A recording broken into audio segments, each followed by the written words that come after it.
Ketika itu Sayyidina Utsman bin Affan berusia 81 tahun dan beliau menjabat sebagai khalifah ketiga setelah Umar bin Khattab. Saat itu, beliau meminang seorang gadis cantik dan pintar dari Bani Kalb yang berusia 18 tahun.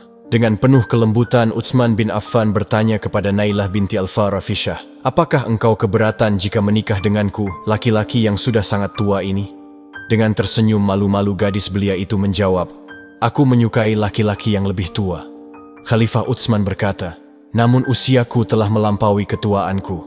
Nailah kembali tersenyum tertunduk malu dan menjawab, "Masa mudamu telah engkau habiskan bersama Rasulullah Shallallahu Alaihi Wasallam. Itu membuatku merasa beruntung dan lebih dari segalanya." Mereka berdua pun akhirnya menikah di Madinah dan dikaruniai seorang anak perempuan yang bernama Maryam binti Utsman. Dengan kecerdasannya serta didikan Khalifah Utsman, Nailah tumbuh menjadi istri yang taat dan penyayang. Suatu hari, badai pemberontakan menghantam Madinah. Ribuan orang yang memendam kedengkian kepada Khalifah Utsman itu datang menuntut sang khalifah. Tidak hanya menuntut, mereka datang dengan membawa pedang dan menginginkan nyawa dari sang khalifah ketiga itu. Para pemberontak itu datang dan mengepung rumah Utsman bin Affan itu. Nailah yang menyadari hal itu, ia tak gentar dan tak lari. Nailah justru menjadi tameng sang suami dari serangan pemberontak. Nailah selalu menemani Utsman dengan penuh kasih sayang, dikala situasi saat itu semakin mencekam. Kemudian dua pemberontak hendak masuk ke dalam rumah. Segera Nailah keluar dan melepaskan kerudungnya, berharap para lelaki itu masih memiliki keimanan dalam hatinya dan akan memalingkan wajah meninggalkan mereka. Melihat hal itu, Khalifah Utsman langsung menegur sang istri, "Nailah, tutuplah rambutmu itu, demi Allah.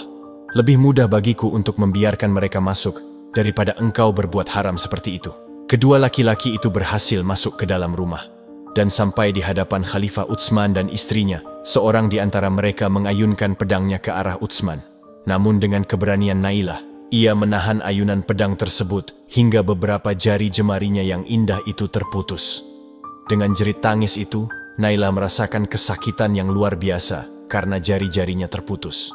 Kemudian laki-laki satunya kembali mengayunkan pedangnya ke arah Utsman bin Affan. Namun lagi-lagi, Nailah menahan tebasan pedang itu dengan tangan yang masih utuh hingga beberapa jarinya pun terputus. Jeritan kesakitan Nailah itu tak mampu membuat penyerang itu luluh. Justru mereka berdua semakin beringas dan kejam.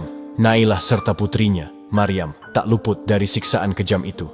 Hingga akhirnya penyerang itu menyabetkan pedangnya ke arah Khalifah Utsman, yang saat itu beliau sedang memegang Al-Quran.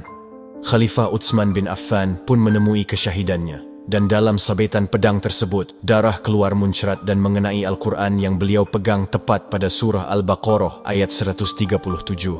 "Maka Allah memelihara engkau dari mereka."